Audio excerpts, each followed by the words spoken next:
Bismillahirrahmanirrahim. Alhamdulillahirabbil alamin. Wassalatu wassalamu ala rasulil karim nabiyina Muhammadin wa ala alihi wa ashabihi ajma'in wa man istanna bisunnati ila yaumiddin, amma ba'du.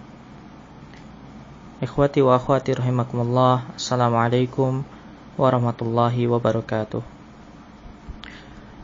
Kita lanjutkan bagian terakhir dari fi'il mabni di halaman 136 bagian malhudhah.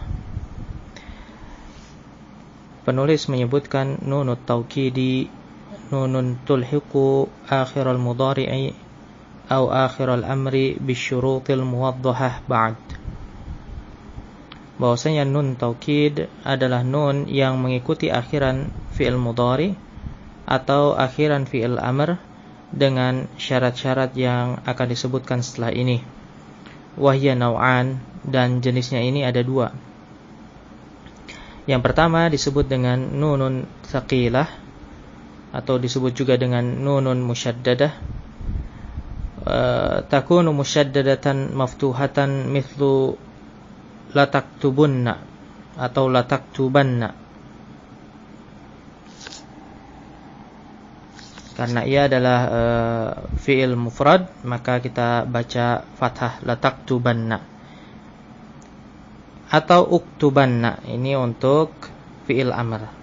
Jadi keduanya nun sakilah ini bisa masuk pada kedua jenis fi'il, yaitu fi'il mudhari dan fi'il amr.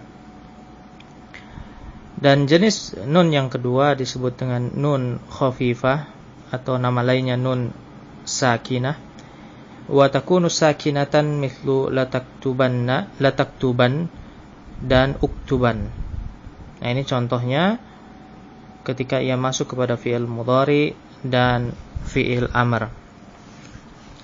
Jika ada pertanyaan apakah makna keduanya ini sama, maka jawabannya tentu berbeda. Kenapa? Karena prinsip utama di dalam ilmu nahwu adalah ziyadatul mabna tadullu ala ziyadatil ma'na. Bahwasanya semakin bertambah hurufnya, maka semakin bertambah pula maknanya. Itu dari sisi makna. Hanya saja jika kita melihat dari sisi terjemahan, khususnya ke dalam bahasa kita, tentu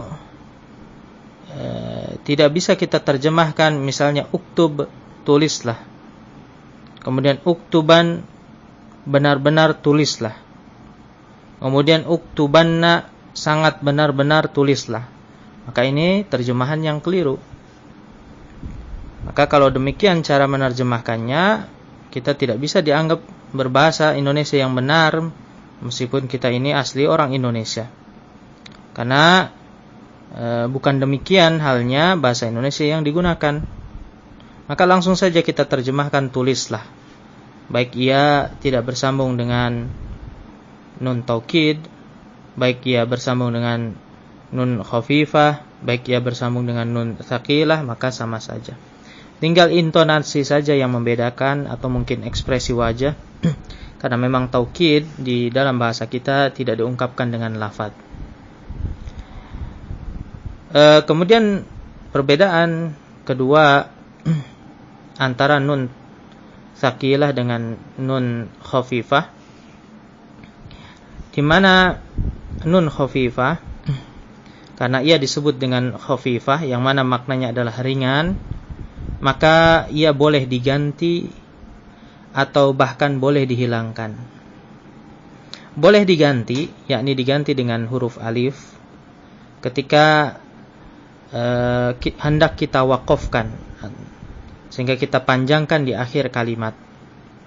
Hal ini sebagaimana ucapan Ibnu Malik di kitab Alfiyahnya, wa abdilanha ba'da fathin alifa waqfan kama taqulu fi kifan kifa. Gantilah nun khafifah, abdilanha ba'da fathin, setelah fathah alifa menjadi huruf alif, yakni ketika apa? Waqfan, ketika diwakafkan. Maksud setelah fathah di sini adalah yakni pada kondisi mufrad. Karena pada kondisi mufrad, yakni di sana tidak ada fasil, tidak ada yang memisahkan antara fi'il dengan nun taukid, maka ia diakhiri dengan fathah, mabniun 'alal fathi. Misalnya kama taqulu fi kifan, ketika kamu mengatakan kifan, asalnya kan kif, ya, qif, stop, berhenti. Kemudian diberi nun khafifah menjadi qifan. Kemudian nun ini ketika diwaqafkan, kita hendak mewaqafkan dan memanjangkan bacaannya, boleh diganti dengan alif menjadi misalnya ya Zaidu qifa. Ya Zaidu qifa, wahai Zaid stop. Asalnya qifan. Maka penggantian ia menjadi alif di sini, kita mengetahui bahwa alif di sini bukan dhamir musanna karena fa'ilnya adalah Zaid, bukan dua orang. Maka alif di sana menggantikan nun taukid pada lafaz kifan. Itu juga sebabnya di dalam Al-Qur'an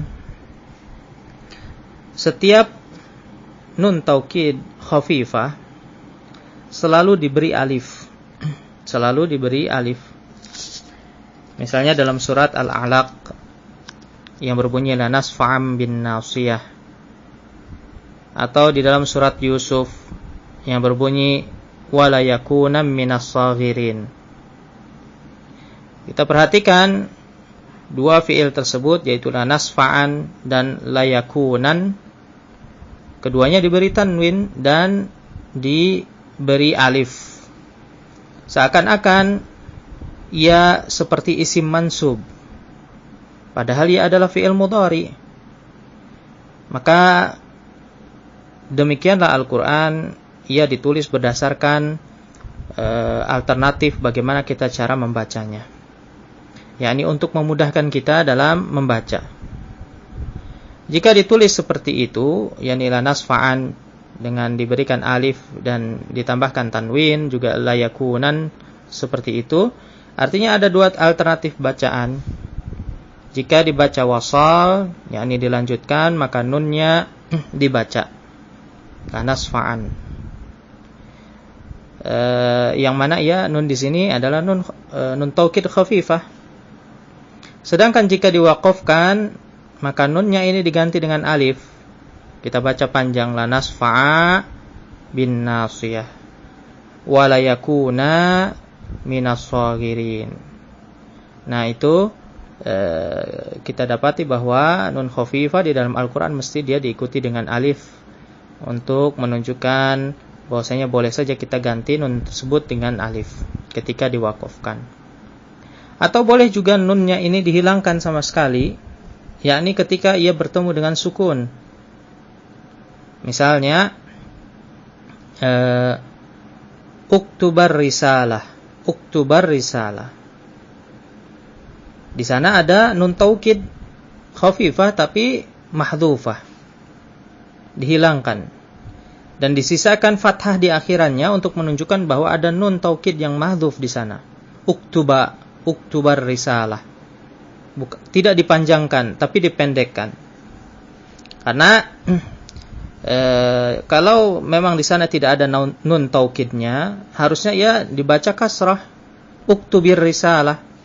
Karena uktub, ya, dia fi'il amr, uktub diakhiri dengan sukun, mabniun ala sukun, kemudian bertemu dengan sukun pada ar-risalah, bertemu dengan sukun pada ar-risalah. Maka bertemulah dua sukun di sana. Dan ketika bertemu dua sukun, maka kiasnya, kaidahnya semestinya adalah diharokati sukun yang pertama dengan kasroh menjadi uktubir risalah. Tapi lafaz yang tadi saya sebutkan di awal, uktubar risalah, menggunakan fathah. Mengapa pakai fathah? Karena di sana asalnya adalah uktuban ar-risalata. Kemudian nun taukidnya dimahdhufkan. Ya, yang tersisa apa? Fathahnya saja. Sedangkan untuk nun tsaqilah, maka tidak boleh diganti dan tidak boleh dihilangkan karena ia tsaqilah. Dan tsaqilah artinya berat. Karena ia terdiri dari dua nun, maka tidak bisa diganti dan tidak bisa pula dihilangkan.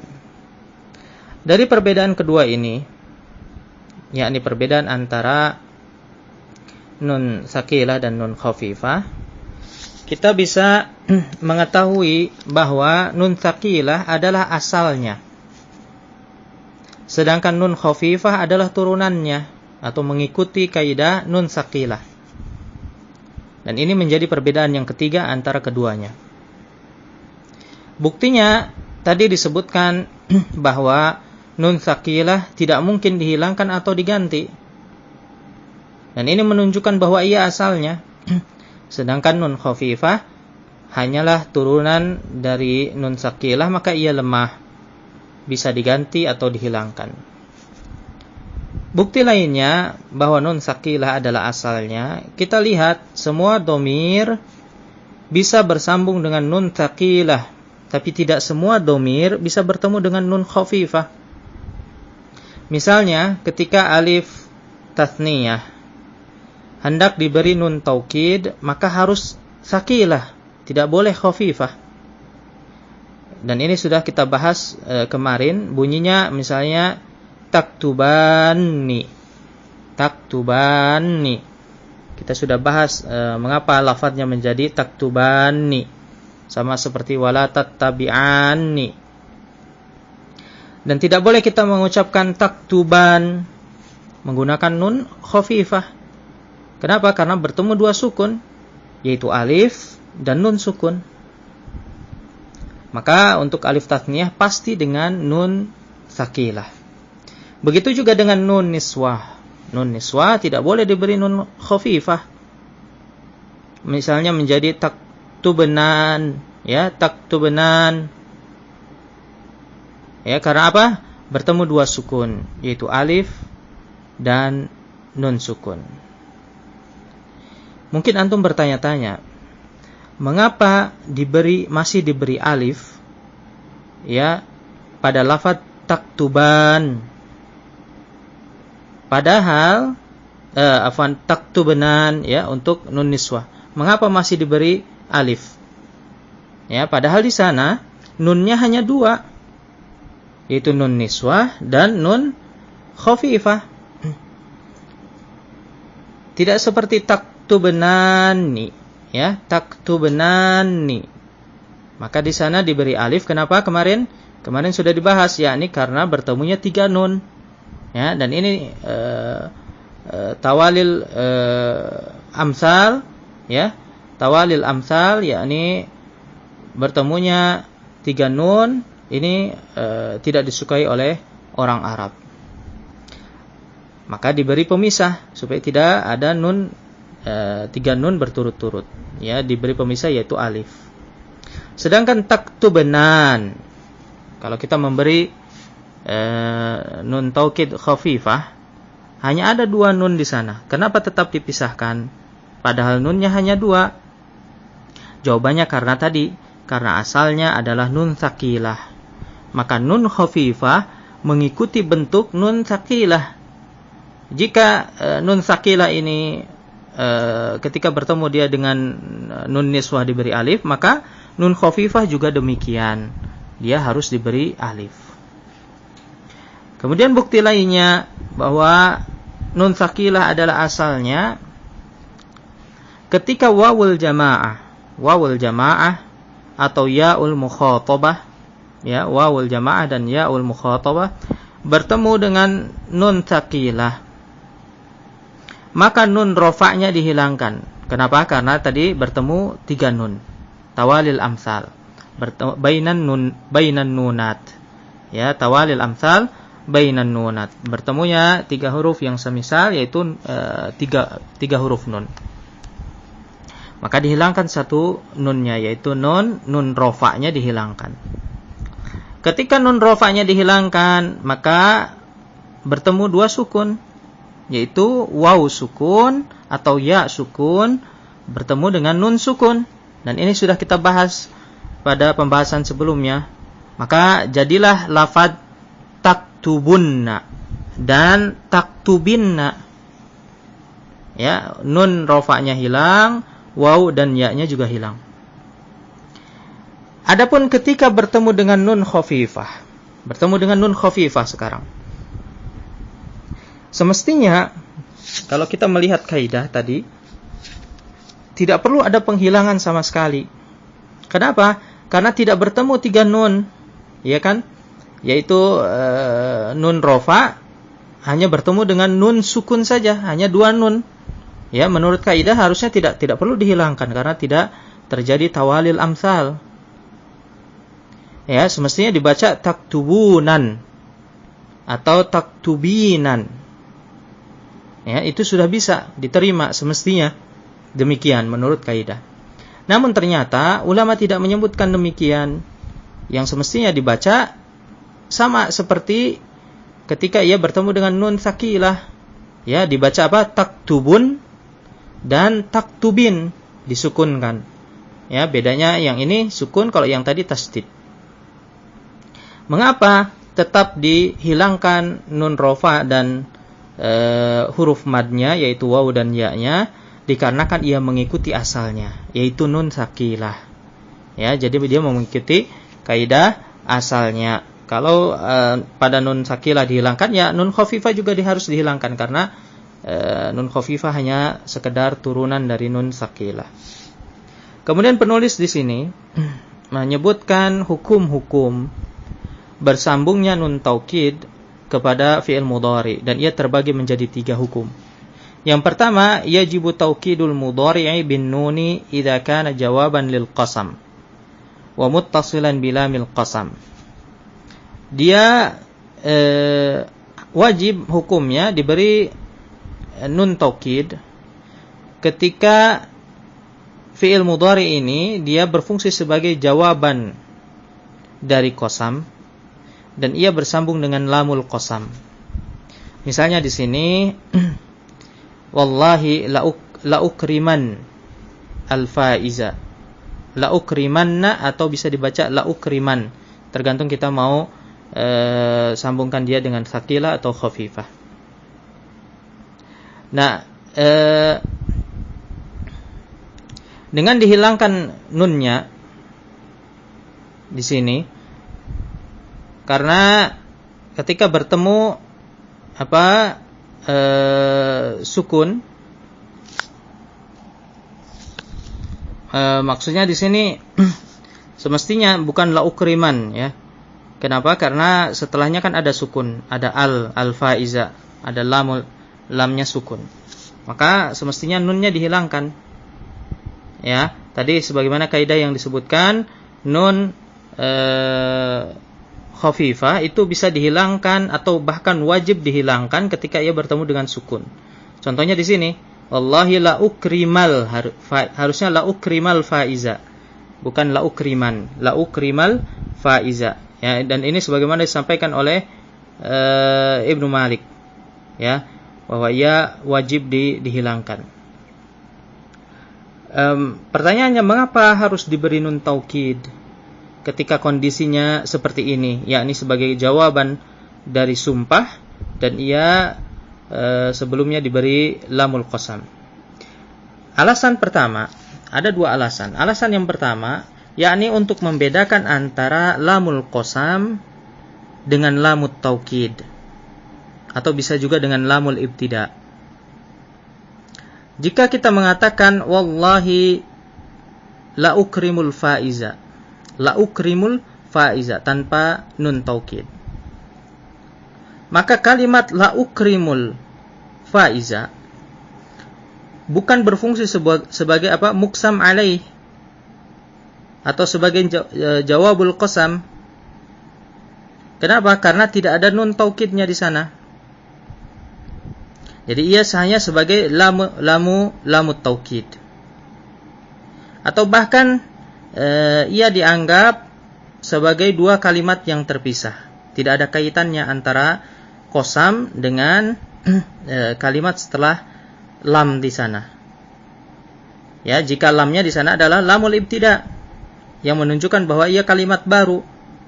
Wallah la ukrimul faiza. Nah, ini 2 kalimat yang tidak ada kaitan.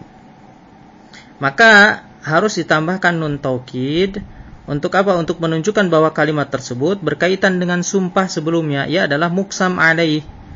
yakni jawabul qasam, jawaban dari sumpah kita, wallahi la ukrimanna al-faiza atau la ukrimal faiza. Dan ini contohnya banyak sekali dalam Al-Qur'an, di antaranya ucapan iblis kepada Allah, qala fa bi'izzatika la ughwiyannahum ajma'in. Ya, iblis berkata, fa bi'izzatik, demi keagunganmu wahai Allah, la ughwiyannahum ajma'in, aku pasti akan menyesatkan mereka semua. Nah, ini menandakan nun taukid di sini wajib hukumnya. Karena apa? Karena ia berkaitan dengan sumpah sebelumnya. Alasan yang kedua, mengapa harus diberi nun taukid adalah untuk membedakan waktunya. Dan di sini penulis tidak menyebutkan. Jika diberi nun taukid ya pada jawabul qasam, maka waktunya ini spesifik, yakni mendatang, lil mustaqbal. Dan sekarang dia yakni iblis di situ posisinya tidak sedang menyesatkan manusia ketika berbicara. Ya, ketika iblis mengatakan la ughwiyannahum, aku pasti akan menyesatkan mereka, maka tidak dalam kondisi apa? Tidak sedang melakukan hal tersebut. Akan tetapi ini janji di mana di masa mendatang dia akan melakukannya, yakni menyesatkan manusia. Berbeda jika kalimatnya fa bi'izzatika la'uwihim, dihilangkan nun taukidnya. Artinya apa? Demi keagunganmu aku sedang menyesatkan mereka. Nah, ini perbedaan makna kalau diberi nun taukid sama tidak diberi nun taukid. Ya, waktunya berbeda. Dan ini juga disampaikan oleh Al-Ghulayaini di dalam kitabnya Jami'ud Durus. Kemudian hukum yang kedua, ya, yakni bolehnya fi'il mudhari bersambung dengan nun taukid. Yajuzu taukidul mudhari bin nun idza dalla 'ala talab. Wa talabu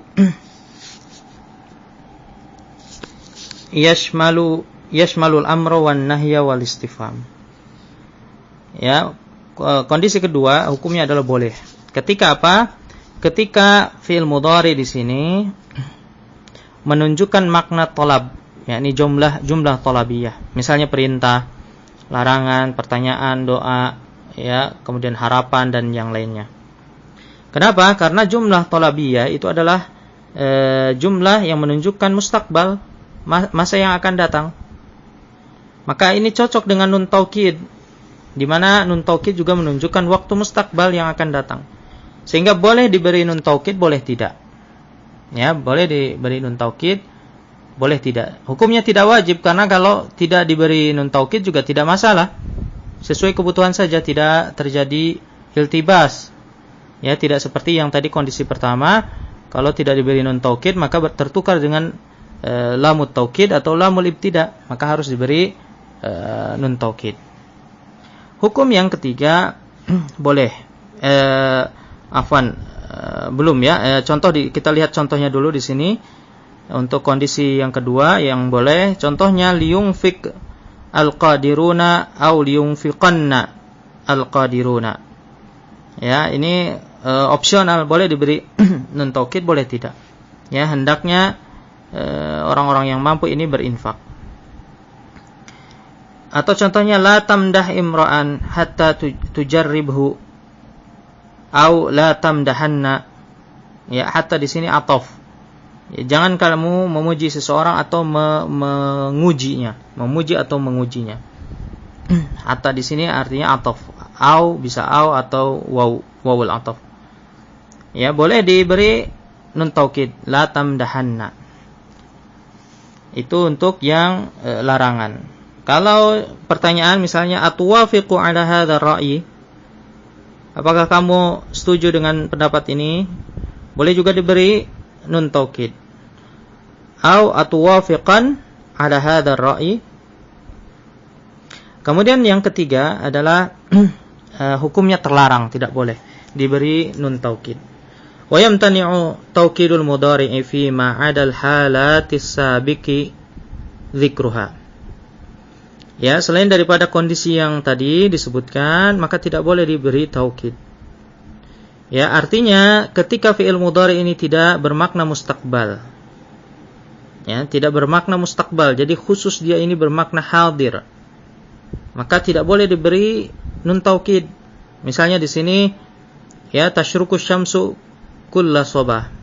Matahari terbit setiap pagi. Maka ini tidak bermakna mustaqbal. Ya, namun bermakna apa? Istimrar, terus-menerus. Suatu sifat yang terus melekat pada matahari adalah terbit setiap pagi. Maka tidak boleh diberi nun taukid karena nun taukid ini bermakna mustaqbal.